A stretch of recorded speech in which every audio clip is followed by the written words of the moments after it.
Bienvenidos a Teísmo Metafísico, un lugar de conocimiento para una fe razonable.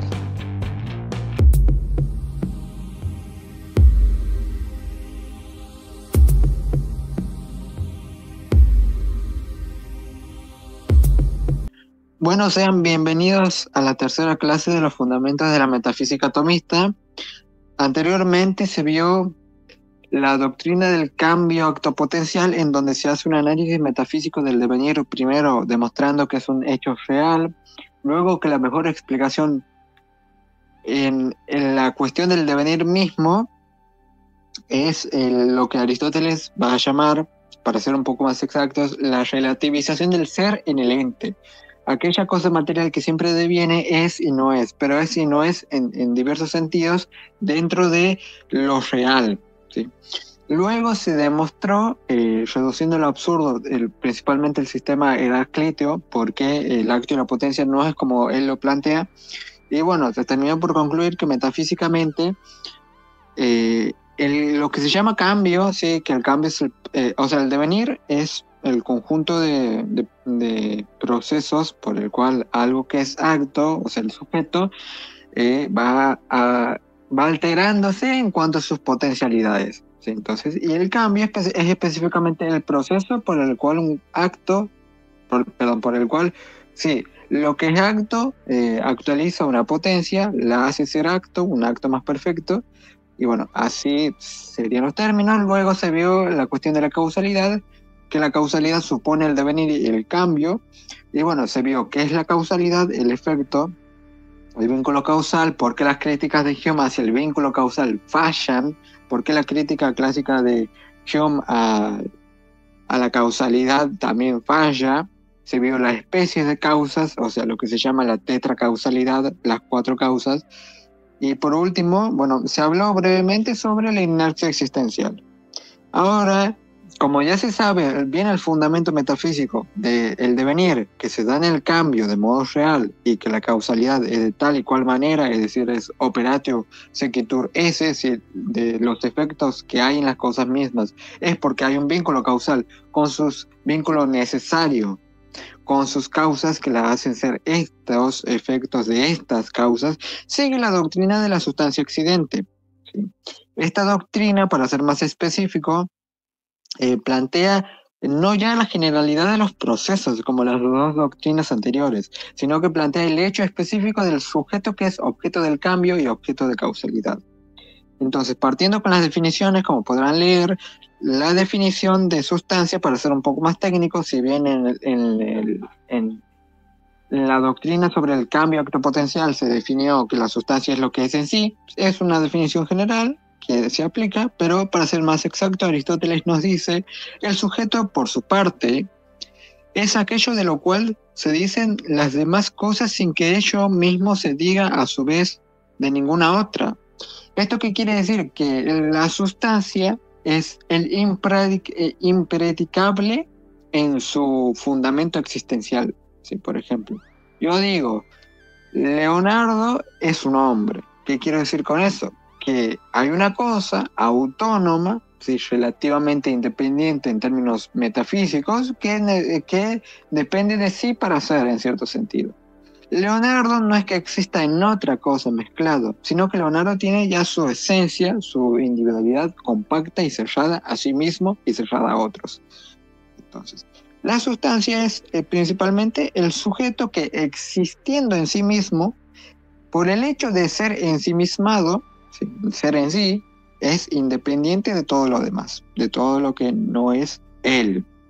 Y bueno, este sujeto posee cosas sin que ello lo afecte, ¿sí?, como Aristóteles dice, de lo cual se dicen las demás cosas sin que ello mismo se diga a su vez de ninguna otra. Es decir, las predicaciones superficiales que tenga Leonardo en cuanto hombre, no hace que, por ejemplo, el ser actual de Leonardo como hombre, se diga de otra cosa a su vez, sino que Leonardo como hombre se dice por su propia virtud. Luego, el accidente, tal como ven aquí, es definido como aquello que se da en algo y su enunciación es verdadera, pero no, desde luego, necesariamente ni la mayoría de las veces. Por ejemplo, Si uno encuentra un tesoro, al cavar al cavar un hoyo para plantar para una planta, perdón. Entonces, ¿esto qué quiere decir? Que Aristóteles nos indica que el occidente es primeramente aquello que es verdadero, pero en realidad si es verdadero en ese sentido, no es algo necesario, ni es algo sustancial. Por lo tanto, lo que Aristóteles aquí está describiendo con el ejemplo del tesoro es lo que se llama azar. El azar es justamente aquel evento por el cual el sujeto que busca el bien se encuentra con un bien mayor, ¿sí? Por ejemplo, algo azaroso en términos clásicos, no en términos modernos, es por ejemplo que Jorge, ¿sí? En su búsqueda por tener una buena salud y hacer ejercicio y ir al gimnasio, él se encuentre, digamos, con una oportunidad de poder entrar a una competición de culturismo, y esa competición de culturismo la gana y recibe beneficios económicos. Eso es azaroso, ¿por qué? Porque el fin natural de Jorge es hacer ejercicio para cultivar la bondad de su cuerpo, no para hacer todo ello. Sí, eso es azaroso porque es algo espontáneo, casual, pero que no va en contra de la bondad del ente, en este caso del ente humano. Eso es propiamente un accidente, ¿sí? Es aquello que en su enunciación se dice verdadera, pero no es necesario que sea así. Es algo que se adhiere superficialmente. Ahora bien, el fenómeno es una palabra que viene de phenomenon, ¿sí? Se dice como principio pasivo de la palabra phainen, que significa mostrar, aparecer. Entonces, el tema del fenómeno va a ser muy importante para dar a conocer lo que posteriormente se va a llamar en esta clase como la cognoscibilidad del fenómeno como accidente. Voy a establecer por qué metafísicamente todo lo que se dice un fenómeno real es lo que se cataloga en metafísica como accidente, y por lo tanto, como se cataloga como accidente, necesariamente debe haber algún tipo de sustancia. Entonces, fenómeno es lo que se aprecia, lo que se muestra a los sentidos primariamente, ¿sí? El desarrollo teórico inicia por definir de manera más cabal los términos definidos. Entonces, el concepto filosófico de la sustancia etimológicamente viene del concepto latino substantia.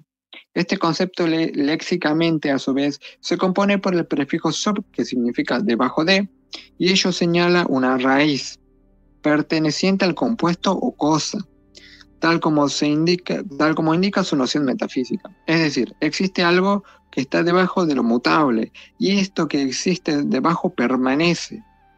También está compuesto por el concepto stare, y su definición es estar parado, colocado, lo que refiere a que el compuesto, mayoritariamente mutable, posee lo que tomísticamente se entenderá como existencia, un estar en la realidad teniendo su ser recibido por otro, o bien existencia es lo que es de modo finito, ¿sí?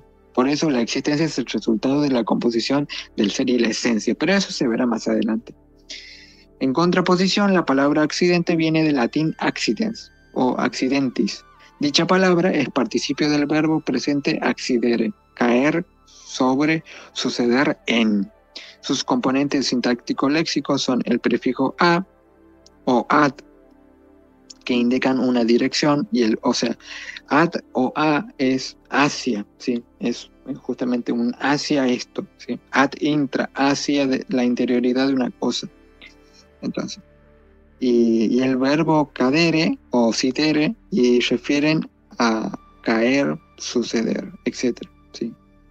Todo esto sirve de cimento para definir accidents de la siguiente manera: aquello que cae en algo y luego sucede en ese algo. ¿sí? La sustancia y el accidente son dos cosas que se relacionan, ¿sí? Y esa relación es con respecto al sujeto y su predicado.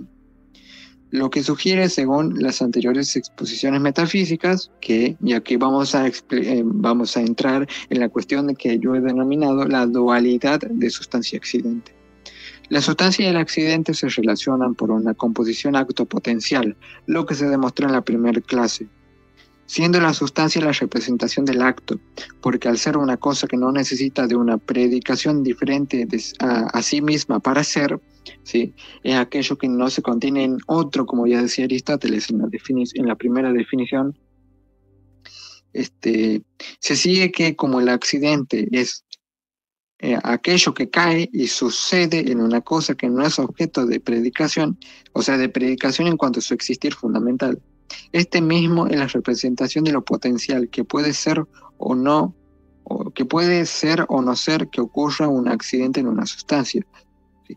Según lo que la sustancia es, su esencia, ¿sí? Entonces, esto reafirma lo dicho ya también por Aristóteles. El accidente es aquello que cae sobre un algo, sobre un compuesto, sobre un sujeto, mejor dicho, sobre un en sí, que se dice verdadero en cierto caso, ciertamente, pero que esa verdad no es necesaria, ¿sí? Puede ser o no ser, y si no es, no afecta al sujeto por el cual se dice verdadero. Si un hombre tiene una pigmentación blanca, se dice verdadero porque verdaderamente el hombre puede tener pigmentación blanca. Pero si el día de mañana se moreniza, evidentemente el accidente de la blancura en la pigmentación no seguirá verdad, pero eso no afecta a la sustancia por la cual se decía verdadera. Entonces, con respecto a esto dice Aristóteles, se dice de las propiedades que pertenecen a cada cosa por sí mismas, sin formar parte de su entidad. Por ejemplo, pertenece al triángulo el tener dos rectos. Entonces, aquí Aristóteles propiamente está definiendo de manera técnica lo que se entendió como accidente, ¿sí? Es aquello, se dice de las propiedades que pertenece a cada cosa por sí misma sin formar parte de su entidad. ¿Sí? Cuando Aristóteles indica esto, cuando él indica la palabra entidad, refiere justamente a lo cual el sujeto puede decirse sujeto. En este sentido voy a introducir dos términos en específico que se llama sustancia primera y sustancia segunda. La sustancia primera es el sujeto dado, ¿sí? Es el hecho concretizado. Y luego la sustancia segunda es lo universal, que se conoce por la abstracción. Eso es lo que propiamente se llama esencia, ¿sí? Entonces, en este caso, los accidentes no pertenecen a la entidad, no pertenecen a la esencia, a lo universal, ¿sí? Pero sí al individuo, ¿sí? Por eso el triángulo, por eso Aristóteles dice pertenecer al triángulo al tener dos rectos, ¿sí? En realidad a la esencia del triángulo no le interesa si es unisósceles, escaleno, etc.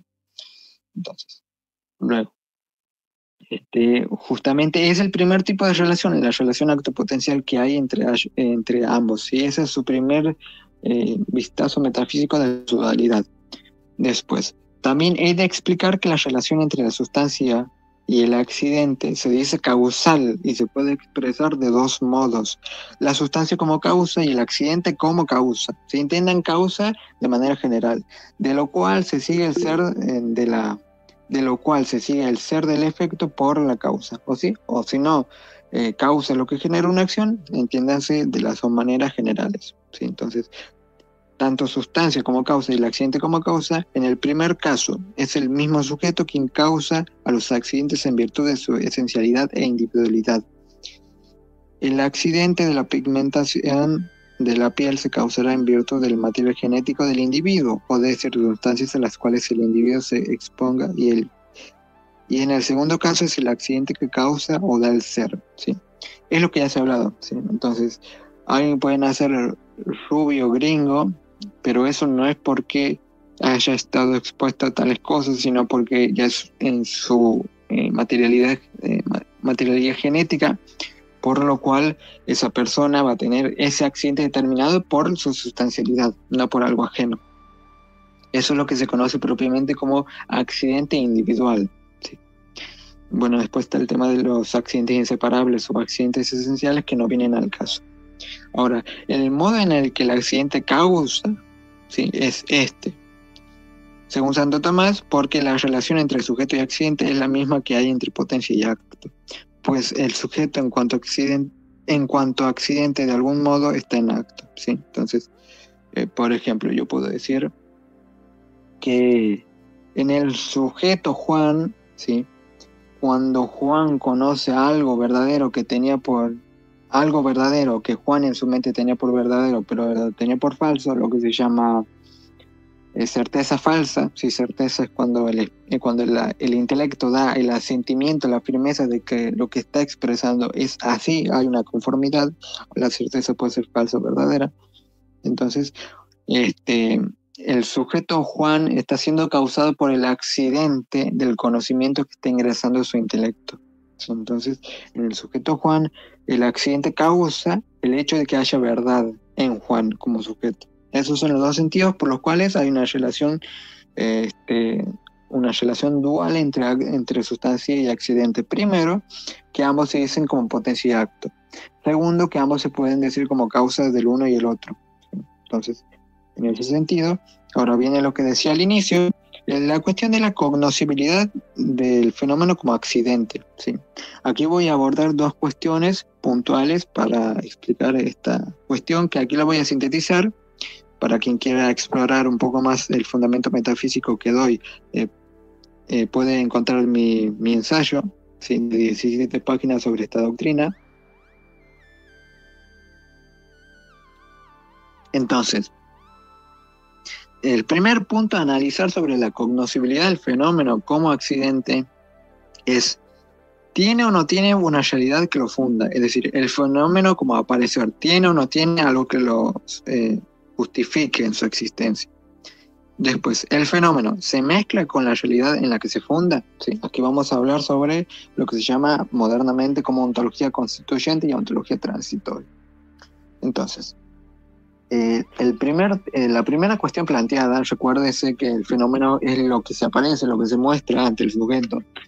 Entonces, en ese sentido es que como el fenómeno es lo que se aparece o lo que se muestra, justamente se muestra al margen de otra cosa. ¿Sí? Como se muestra al margen de otra cosa, ¿sí?, ese modo de aparecer es parcial con respecto a la perspectiva en la que yo lo miro. Por ejemplo, yo veo un árbol. El árbol puede ser visto desde lejos y por lo tanto ese aparecer en el sujeto va a ser de tal manera que no va a ser la misma que si el sujeto lo percibe de una distancia más cercana.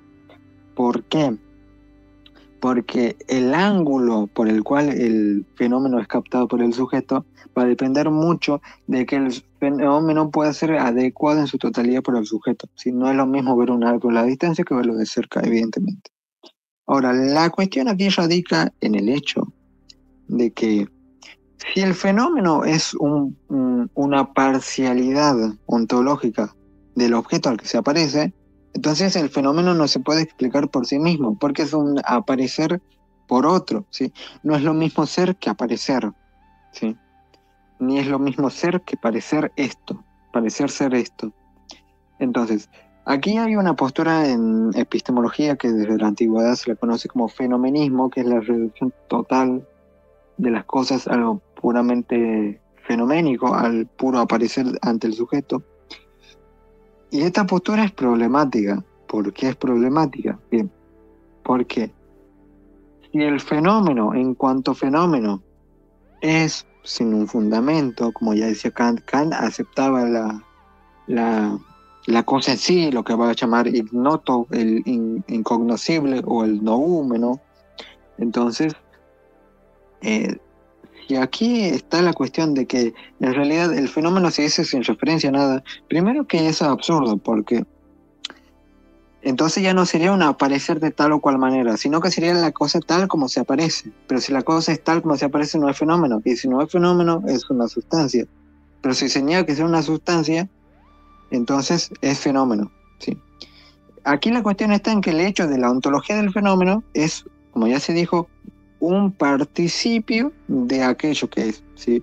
Una persona puede estar viendo un determinado paisaje a la distancia y lo va a percibir de tal o cual manera, ¿sí? Puede ser que lo perciba de tal color porque justamente lo capta en el atardecer y el atardecer con su color anaranjado le da otra perspectiva. Yo lo puedo captar de manera más cercana a ese paisaje yo lo percibo de manera un poco más exacta, pero justamente son fenómenos, son apariciones que son parcialidades, son así como el ente se dice participio del ser, que toma parte del ser. Bueno, el fenómeno toma parte de la cosa en sí. del objeto dado. Si hay puros fenómenos, el fenómeno no es fenómeno. El fenómeno es tal como la cosa es. Si no hay cosa en sí, entonces el fenómeno se debe fundar. Perdón. Si hay cosa en sí, el fenómeno se funda por la cosa en sí, como tal se dice fenómeno. Si no hay cosa en sí, el fenómeno deja de ser fenómeno y, bueno, paradójicamente es cosa en sí, porque se va a decir absolutamente de ese modo. Si no es relativo, es absoluto, a ese modo, a esa manera de captarlo. En ese sentido, el fenómeno ha de tener un fundamento, ¿sí? Porque el fenomenismo termina paradójicamente aceptando la cosa en sí, aquello que niega. No puede haber puras apariciones sin aquello por lo cual puedan aparecer de tal o cual manera las cosas. Ahora bien, en visto que el fenómeno necesariamente en cuanto a aparecer necesita para hacer aparecer a costa del ser que aparece, ¿sí? Yo sin el paisaje dado yo no lo puedo ver ni de tal o cual manera.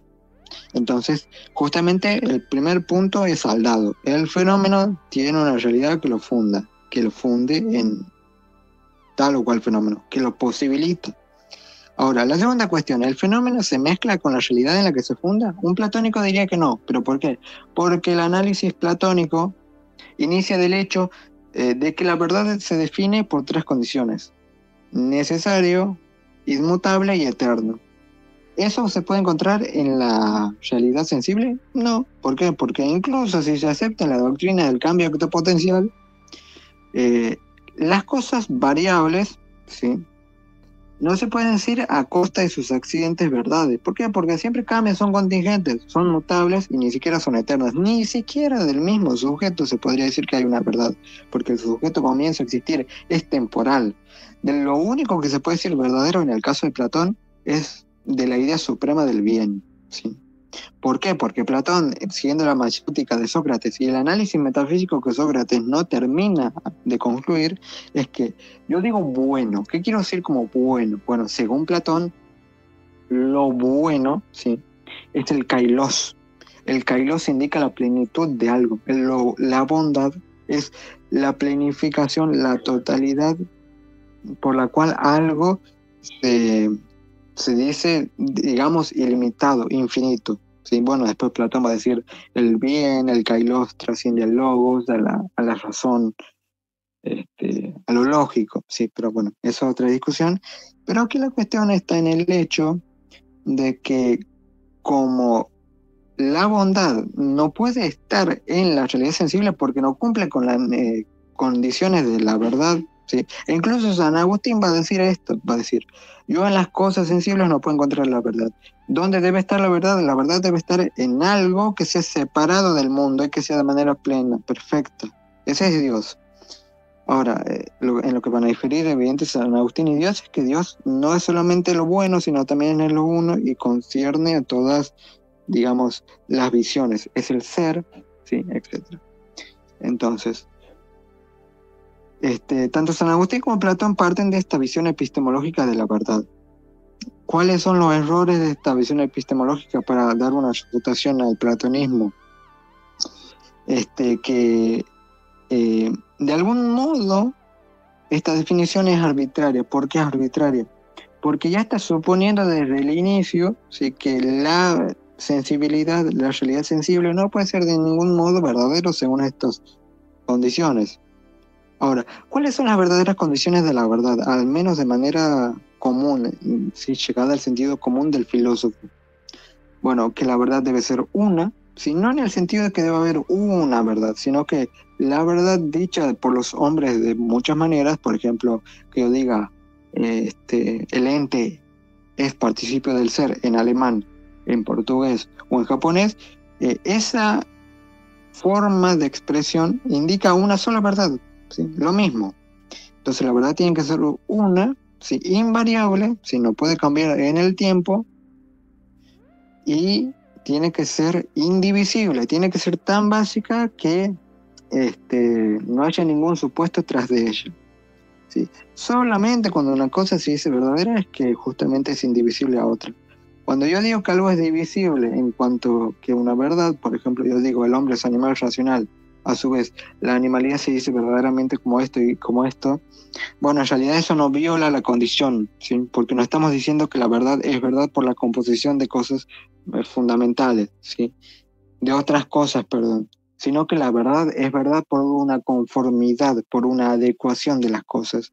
No es como que la verdad sea un bloque de Lego, yo voy construyendo mi castillo y cuando yo tengo mi castillo terminado, ahí es que yo tengo la verdad. Entonces, viendo que la verdad no es lo necesario, lo inmutable y lo eterno, entonces el análisis metafísico no puede repugnar a lo sensible tal como lo hace Platón y San Agustín. En ese sentido, otra crítica, dicha de modo resumido, es la que hace Aristóteles. ¿Qué dice Aristóteles sobre esto? El argumento del tercer hombre de Aristóteles supone que si el hombre, en cuanto cosa sensible e imperfecta, se dice por relación a la idea de hombre subsistente pura, ¿sí? Entonces, entre el distanciamiento ontológico de la idea de hombre y de este hombre sensible e imperfecto, bien puede haber hombres más inferiores que el hombre sensible, hombres intermedios que sean cuasi perfectos, y así hasta el infinito, ¿sí? Esto es absurdo porque te lleva al infinito. Entonces, yo postulo un tercer hombre, un hombre intermedio que no sea ni tan sensible ni tan inteligible, pero esto es absurdo, ¿sí? ¿Por qué? Porque en ese sentido la humanidad se tendría que ir perdiendo de a poco, tendría que haber habiendo cambios sustanciales, ¿sí? Entonces, como ya indican los tomistas en el análisis metafísico de la cuarta vía, lo que se llaman perfecciones esenciales no pueden darse graduadamente, ¿sí? Porque cada miembro posee la misma esencia, ¿sí? El único modo en el que puede haber graduación o puede haber más y menos es en torno a la operatividad, pero no en torno a la esencialidad, porque la esencialidad se va a perder en algún momento, puesto que no es lo mismo el hombre máximamente sensible al hombre máximamente inteligible. Hay una, digamos, polarización metafísica tremenda por la cual no se pueden decir ni siquiera unívocos, porque no son hombres en el mismo sentido. Entonces, ese es el problema del platonismo, ¿sí? Entonces, el fenómeno se mezcla con la realidad que se funda, y sí, ¿por qué? Porque ¿qué es el fenómeno? El fenómeno es, nuevamente, es el aparecer de un objeto dado, es una perspectiva parcial. ¿Por qué eso se dice accidente? Porque es algo que está mezclado con la cosa. El hecho de que el árbol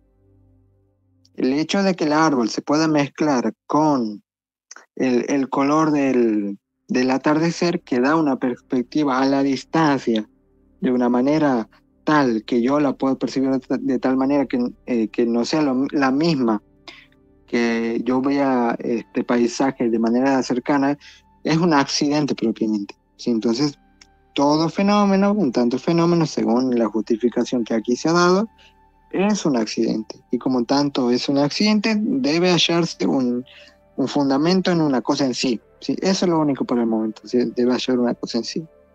Entonces, ahora, para hacer la demostración de la sustancia, voy a hacer una crítica a la crítica de la sustancia de Hume. Este mismo dice del siguiente modo. Esperen que tome un poco de agua.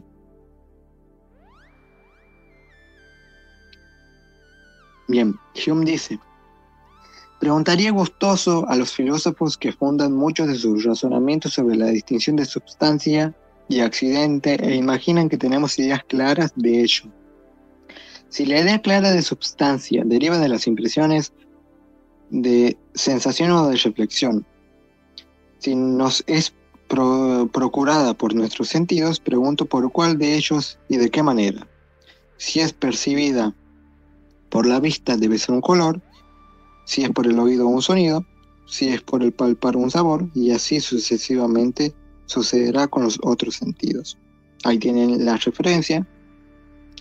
Luego dice, en torno a este criterio empirista de Hume, ¿sí? Evidentemente la sustancia no se puede ver ni palpar porque la sustancia es un principio inmaterial, ¿sí? Entonces Hume va a concluir: la idea de una sustancia no es más que una colección de ideas simples que están unidas por la imaginación y poseen un nombre particular asignados a ellas, ¿sí? Lo mismo, por el principio de costumbre, yo estoy acostumbrado a ver una cosa que yo voy a decir concreta, una cosa particular, determinada. Yo veo un árbol, ¿sí? A este árbol yo lo único que puedo acceder de manera humeana es al color, al tacto, a todo lo empírico, a todo lo accidental, más no a lo intelectual, a lo abstracto. ¿Por qué? Porque la razón está tan inmiscuida en los sentidos, ¿sí? Tan limitada por ellos mismos, que no puede hacer nada más que fabricar, no es nada más que una fábrica, la razón en Hume. Sí, por lo tanto, la sustancia no es una verdad. ¿Por qué? Porque supone un conocimiento extrasensorial y eso para Hume es imposible. Entonces, sobre esto dice Carpio, para empezar con mi refutación. ¿Sí? Carpio dice, es un kantiano muy interesante, un poco raro, pero es interesante, Carpio como filósofo. Carpio dice, la sustancia es lo que unifica los accidentes variados y cambiantes, constituyendo su fundamento permanente, permitiendo que esta mesa sea la misma, aunque se la pinte de verde, se la quite una pata, etc. Entonces, Carpio, si bien era un kantiano, justamente todo kantiano no puede negar, en tanto kantiano, no neokantiano, sino kantiano seguidor de Kant. Entonces, un kantiano no va a negar nunca la sustancia. Va a ser realista, pesimista, entre muchísimas comillas, de ese modo. Entonces, ¿por qué falla la crítica de Hume principalmente? Bueno, aquí pongo de manera escrita, para hacerlo resumido, la crítica de Hume falla por ser una crítica externa y no poder explicar la determinación de los fenómenos sensibles. Primero, ¿por qué una crítica externa? Bueno, porque Hume no puede exigir un criterio de condición probatorio externo a la sustancia. Si yo digo que o si los filósofos tradicionalmente han dicho, la sustancia es un principio inmaterial, ¿sí? Hasta Platón lo dice. Yo no puedo exigir que me den un conocimiento sensible, eso es lo que se llama salto categorial. ¿Sí? Es lo mismo que yo diga, bueno, dame un párrafo de agua, porque eso es absurdo, ¿sí? Entonces, yo digo, si sos buen escritor, dame un párrafo de agua de lo que escribes. ¿Eso tiene sentido? Y no. ¿Por qué? Porque estoy mezclando el hecho de una cantidad, una medición en literatura con un factor, con un elemento que no es dentro de la literatura. ¿Sí? Eso es un salto de categorías. No se puede hacer. O como cuando dicen, dame una prueba física de Dios. Y Dios es algo inmaterial, ¿cómo voy a pedir una prueba física de aquello que no es material? Eso es lo que se conoce como deshonestidad intelectual. Luego, Hume no puede explicar la determinación de las impresiones sensibles, de los fenómenos sensibles. ¿Por qué? Hume mismo acepta que todo lo que yo puedo observar de una mesa, ¿sí? Yo observo la mesa que en cuanto el tacto es dura, que en cuanto el sabor es agria, que en cuanto la vista es marrón y tiene tal figura, que en cuanto al oído hace tal ruido por su peso. Eso Hume lo acepta, pero lo acepta casi dogmáticamente, religiosamente. ¿Por qué él no puede explicar eso? ¿Sí? Porque si los fenómenos son cosas que aparecen y están agregadas una tras de otra, son colecciones, entonces, ¿qué es lo que explica la unión? Sí, como aquí dice Carpio, lo que unifica los accidentes variados y cambiantes. Hume no puede explicar eso. Pero justamente si en la crítica él me está diciendo que no puede haber nada inmaterial que lo pueda sostener, ¿sí? Entonces eso puede ser que sea material. ¿Por qué eso no puede ser material? ¿Por qué la sustancia no puede ser material? Por lo mismo, toda materia, en cuanto a materia, es cambiante, es variable y es dinámica. Entonces, si la materia siempre varía por su misma condición de ser materia, aquello que permanece, que constituye al sujeto en su determinación en decir esta silla, no puede ser a su vez materia, si es un absurdo metafísico. Entonces, por esto mismo, la crítica de Hume falla. Luego, las objeciones. Empezamos con la objeción de John Locke, quien dice, y esto se conoce como la crítica de Locke a la sustancia. La idea, pues, que tenemos y a la cual damos el nombre general de substancia, como no es nada sino el supuesto, pero desconocido, soporte de aquellas cualidades que encontramos existentes y de las cuales imaginamos que no pueden subsistir, sin el resultante en alguna cosa que la sostenga. Llamamos a este soporte substancia, la cual, de acuerdo con el verdadero sentido de la palabra, significa en idioma llano lo que está debajo o lo que soporta. Locke, justamente como es anterior a Hume, y básicamente Hume es un Locke llevado al extremo, ya justamente está viendo la conclusión de todo esto que le estoy diciendo. Si no se puede negar la existencia de la sustancia, justamente él está acudiendo al sentido latino, ¿sí?, de la sustancia como lo que está debajo de él, lo que muta. Ahora bien, para que entiendan bien la crítica, Locke en su epistemología y por lo tanto en su metafísica, él va a distinguir entre cualidades primarias y secundarias. Las primarias, si no recuerdo mal, son 5. Son extensión, figura, movimiento, cuerpo y encadenamiento, creo que algo así es. Entonces, esas cualidades que son, esas cualidades son propias de las cosas. Después, ¿qué son las cualidades secundarias? Son cualidades que el sujeto va a determinar en virtud de su subjetividad. Que yo vea esta silla de un color marrón más tenue que otra persona, eso es algo que pasa en mí y es generado por mí. No voy a hablar sobre eso, sino que justamente la crítica de Locke a la sustancia supone que verdaderamente hay algo, pero no la conocemos, es oscura. ¿Cómo responder a esto? Bueno, justamente si el filósofo en su análisis ya de entrada va a reducir a la razón a una pura colección, a una fábrica de ideas partiendo de lo sensorial, evidentemente la sustancia no se puede conocer. ¿Pero por qué la sustancia se debe conocer? Bueno, visto que la sustancia necesariamente debe ser esto o aquello, el filósofo debe examinar de manera exacta las limitaciones y alcances de la razón. La razón, ¿por qué es que no podría acceder a un tipo de conocimiento que no responde a los sentidos? Eso no es ningún absurdo, no trae ningún problema. ¿Qué problema trae limitar a la razón a una pura fabricación de ideas partiendo de la sensorialidad? Bueno, que justamente la razón, por su propia virtud, no podría operar, ¿sí? También supone que el origen del conocimiento, todo el conocimiento se determina en la sensorialidad. Eso no tiene sentido justamente porque nociones como lo verdadero no es una producción que de lejos puede llamarse algo sensorial. Es una producción original, palpada, de la razón, ¿sí? Cuando yo digo lo verdadero, cuando yo utilizo nociones tan abstractas como lo bueno, no es algo que se pueda reducir al conocimiento sensorial porque el sentido me da hechos, no me da verdades, no me da principios. Entonces, para ir en ese sentido, tiene muchísimos problemas el hecho de reducir la funcionalidad de la razón a la pura fabricación de las ideas, que aceptar que tiene una funcionalidad original distinta a la de los sentidos, que puede darnos como fuente de conocimiento verdades que evidentemente los sentidos no nos van a poder dar. Sí, entonces, ahora, yendo con la segunda objeción, la sustancia como una noción metafísica que refiere a la consistencia de un ente y que por tanto es continua con cada una de sus partes, es una abstracción humana. La razón de esto está en que en realidad no hay sustancia, sino hay multiplicidad de multiplicidades. Hay varios todos fundamentales, un tipo de atomismo, los cuales identificamos como partes de lo que ignorantemente por nuestro débil entendimiento, que no están dotados de la comprensión como el de algunos ateístas, ¿sí? Entonces, a todo esto lo llamamos cuerpo, lo llamamos sustancia, ¿sí?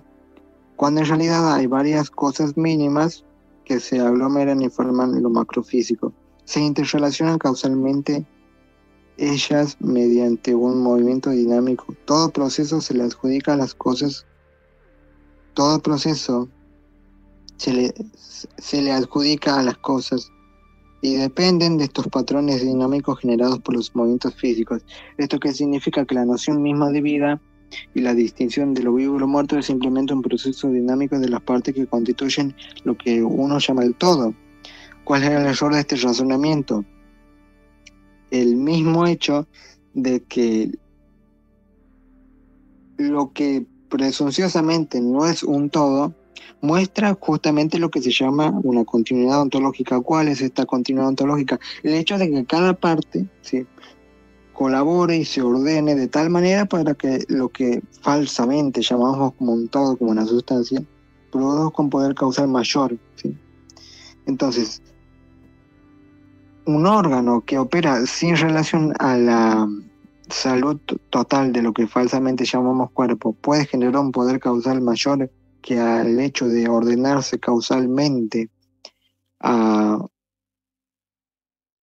a una, digamos, producción causal junto con los otros órganos, y no. ¿Por qué? Porque es una parte ínfima que justamente se dice que puede generar un poder causal mayor en su interrelación causal con otras cosas. En este sentido,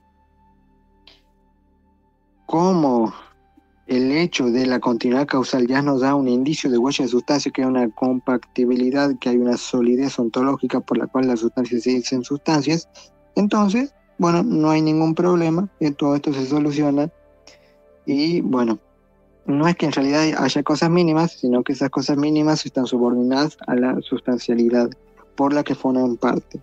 Entonces, por ahí iría la argumentación. Y por último, la tercera, que ya ha adelantado la refutación, la tercera crítica es que se acepta la continuidad ontológica entre las partes para que se pueda dar un mayor poder causal. Sí, se puede dar un poder causal mayor en el sistema, en el todo. Cada parte opera de manera continua para efectuar un poder causal, como por ejemplo que el sistema total pueda pensar o relacionarse con el mundo externo. Pero eso no es un yo indicativo, por eso no es indicativo de un yo ontológico, pues el todo no es distinto de sus partes, porque el todo es la suma total de sus partes. Asimismo, cada ser humano es cada una de sus partes. Cuando ejerce el acto de razonar, lo hacen en virtud de un sistema nervioso que a su vez funciona por los otros órganos. Pero quien razona es mi sistema nervioso, más no soy yo como un todo. Ahora, la refutación ante esto es el hecho de que, justamente como se dice aquí, aceptada la continuidad ontológica entre las partes para efectuar un poder causal, se acepta necesariamente una consistencia ontológica, lo que se habló en su momento, que ahí hay una única cosa formada de partes que operan de cierta manera para que el sistema total pueda operar. Pero precisamente si se acepta una consistencia ontológica por la continuidad de sus partes, entonces el todo no se puede definir meramente por sus partes, porque eso sería completamente verdadero en una pluralidad, una suma accidental de otros todos, ¿sí? Como cuando, por ejemplo, se pone una piedra por debajo de otra y se va formando un pilar. Eso no es una continuidad como tal. Entonces, justamente, pero en la pluralidad no existe la continuidad ontológica, ¿sí? Por lo mismo, el que razona, en cuanto razona, no es que sea el intelecto, ¿sí? Es el intelecto que razona por acción que quiere hacer el todo, ¿sí? Entonces, habría, digamos, una forma de querer reducir a una aceptando la continuidad ontológica, querer decir, no, la parte es independiente del todo en cuanto a su operación. No, la parte no es independiente del todo en cuanto a su operación, sino que es seguida, ¿sí? Entonces, hasta aquí quedaría la exposición de la doctrina de la sustancia accidente, y ahora voy a pasar con la parte de las preguntas. Cualquiera que tenga preguntas puede consultar y bueno, y hacer la pregunta o la duda que tengan. Sí, yo tenía una pregunta, pero no está muy acorde, pero es que yo creo que leí a Aristóteles que decía que el primer motor inmóvil es una orgía, una sustancia, creo que es otra orgía, pero yo quería saber cómo, en virtud de la tercera vía, si era correcto o adecuado, que yo escucho que le dicen ser subsistente, si es adecuado llamar a Dios sustancia o no, sería más o menos la pregunta. Bien, sí, lo adecuado sería llamarlo sustancia. ¿Por qué? Porque Dios es una cosa, es un sujeto, es un determinado que tiene una esencia dada. O sea, Dios no es algo universal, no es algo que comprenda varias cosas, sino que Dios es justamente una cosa determinada que se distingue de las demás cosas. Y bueno, es una sustancia que justamente se dice ser, subsiste en primero, se dice ser en sentido propio, no como esa vulgaridad de decir ser y seres humanos, sino que se dice ser porque es el ser puro, pleno, Y se dice subsistente porque en cuanto es una cosa determinada, distinta de las demás cosas determinadas, es por sí mismo. Así que sí, estaría correcto decir que Dios es una substancia. Entonces, bueno, hasta acá